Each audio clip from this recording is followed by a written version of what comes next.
All right, I have about a million trillion things to go over today.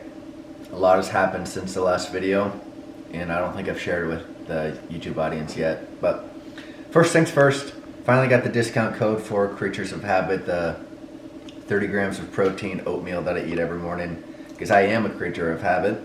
So the name fits, and it tastes good. All good things work into my favor. I have it before every marathon, and then also just before every training day. Today I have my typical training block. I'll do 2,000 pull-ups, I'll go to the gym and I'll go on a run. Got a lot of things I'm working towards, but the big thing right now this morning will be the 2,000 pull-ups. So I'm having this right before breakfast. All right, first set of the day for getting 2,000 today.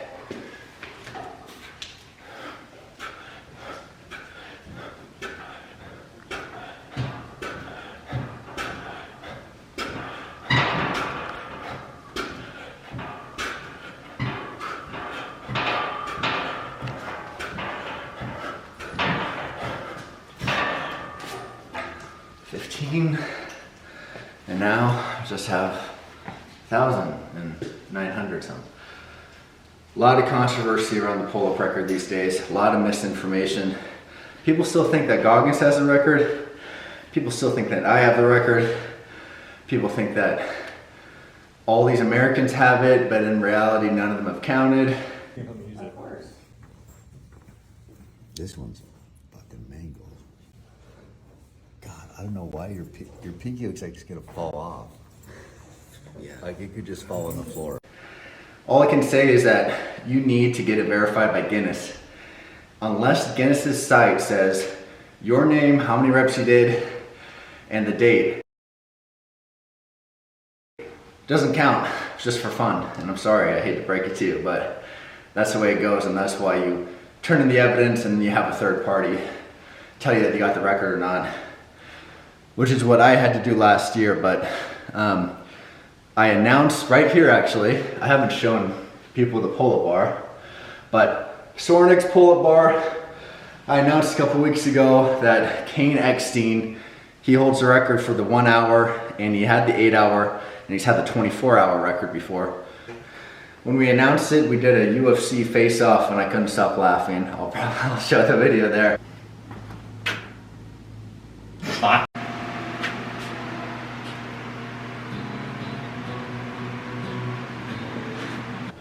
Two pull-up bars like this, right next to each other. It's never been done before. And then the most reps in 24 hours, you know, we'll get the record. So I'm gonna be raising money for charity as well, but head to head, that'll be really cool to watch for everybody. And yeah, the goal is 10,000 for the both of us, but obviously there can only be one winner. It's for a good cause, so we're both gonna win.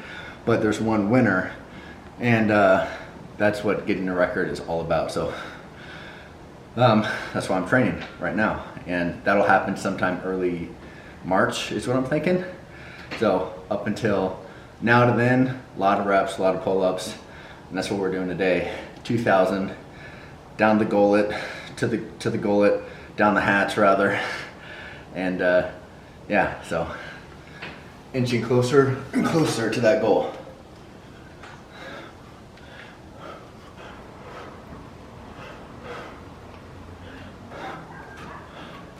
$250 down the hatch. Yesterday I did 1,000 and some holds at the gym, because I feel like the hardest part of pull-ups is right before you reach your chin over the bar usually. That's when the lactic acid really sets in. So just holding there, trying to build that up. 1,000 reps. Yesterday did like a tempo run, 7 miles, and then a few days ago I did a marathon just by myself. Wanted to get miles on the legs because I got the New York Marathon in 2 weeks. Ended up getting 3:11. It's like 7:19 pace, pretty good. The next day still felt decent. Was just gonna go for like a shakeout run. Ended up doing 10 miles at like 7:20 pace. And after that, I felt actually pretty sore and like sick. And so I guess it goes to show that you definitely need to recover. If you just go hard every single day, you're gonna feel it eventually. But as of right now, the pull-ups, the training for that is going really well. I feel like I've been increasing in strength, progressing really well.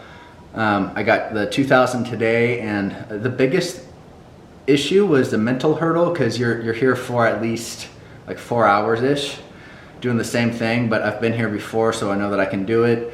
Used to do 2,000 all the time, so I'm really not stressing it. And then also with the new addition of marathon training this time around, I'm just a lot tougher, a lot more endurance built up, a lot tougher. I can go out and run a 5-minute mile and really not even feel that bad. Whereas last year I'd be dead if I tried to do that. I don't even know if I could do that last year. But muscular, like physique wise, still looking pretty good as well. Haven't lost anything there. Around the same weight that I was last year, maybe a little bit lighter because of all the calories that I've been burning. But everything's going well.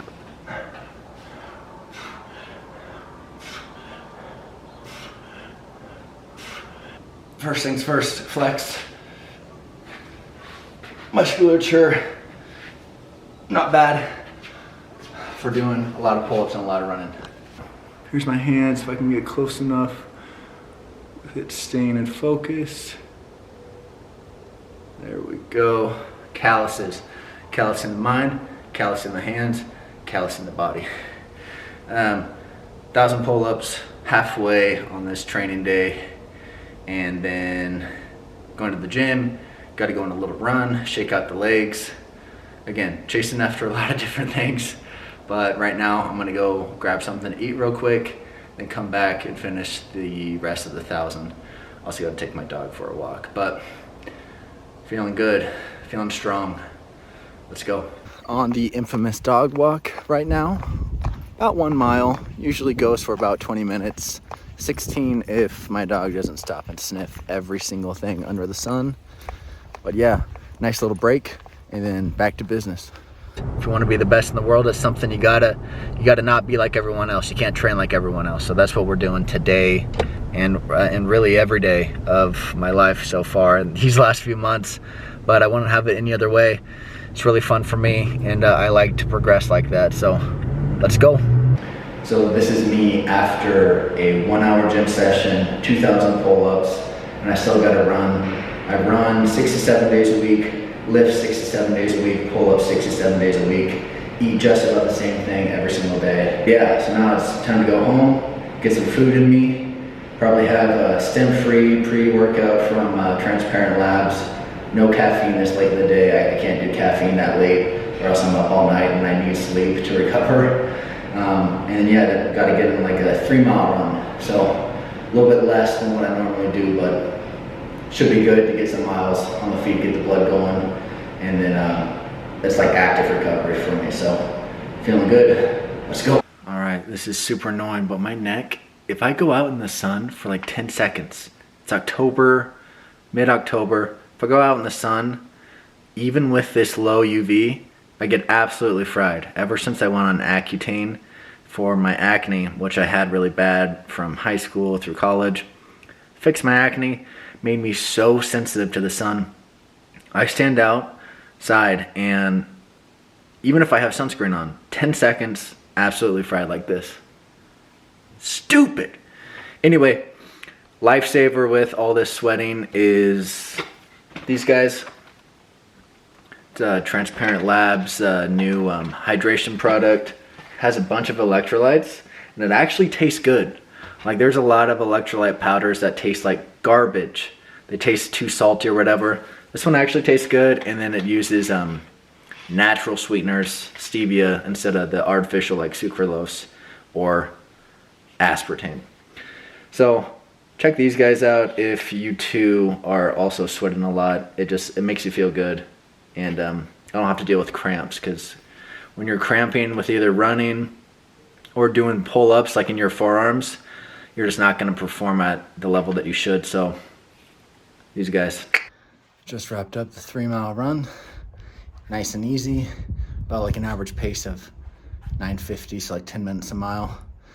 And then I got the New York Marathon in 2 weeks about. Running it in jeans, of course, too easy. If I did it in shorts, at least that's what I'm telling myself. And then goal of sub 3 there.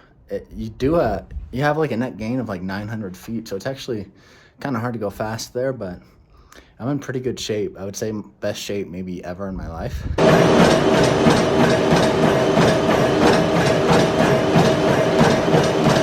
I'm actually like, don't hold this against me. Maybe, I'm a little bit tired, I would say, as of right now. But I will just get stronger and stronger as the training goes on to where this will just be like another day. But for me, as long as I earn the right to sit on the couch for a couple hours and watch TV with my wife and just chill out, then I feel good about my life and my day.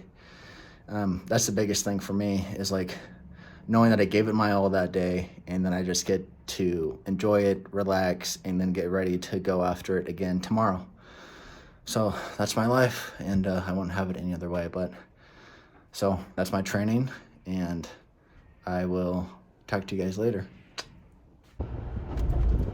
Well, you know how I was saying how I eat like the same thing every single day and I do the same thing every single day? Well, that is true majority of the time, but right now I'm going to go pick up a burger and fries for myself and my wife, because wouldn't you know it, I forgot to take the meat out and it's still frozen, and it was going to be elk anyway, but it's frozen, so I can't, there's nothing you can do about it.